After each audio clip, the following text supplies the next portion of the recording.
It's because you're prioritizing your own desires over living above reproach. The Bible is calling you and I as believers to live above reproach. What does that mean? Living above reproach means to stay away from even the appearance of sin. I'll never forget this. I remember having a young man come up to me one time and he said, Bryce, I really want to stop watching porn, man. I can't stop watching it. And I said, okay. So I started asking questions. I said, when do you watch porn? He's like, super late at night.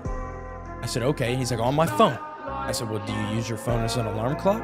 He said, yes. And I said, okay, well, why don't you just get a regular alarm clock and leave your phone upstairs at 8 o'clock because nothing good happens past 8 or 9 o'clock. And he said, well, I don't want to do that. And I responded to him, well, you don't want to stop watching porn. Because when we read Matthew chapter 6, this is what Jesus says about sexual sin. He says, if your right eye causes you to sin, gouge it out.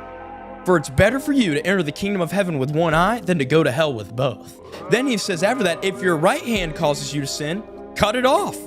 For it's better for you to enter the kingdom of heaven with one member than to go to hell with both. Meaning, yes, there is a spiritual aspect to sexual sin. Our war is not against flesh and blood, but against principalities. But then there's also the other end of the sword that is saying there's some practical steps that you can take to actually help yourself. You know, a lot of times when it comes to sexual sin, we'll commit sexual sin and we'll blame the devil when really you should be taking accountability for putting yourself in the position of falling. Because you know the devices and the vices that are causing you to fail. Is it the people you're following?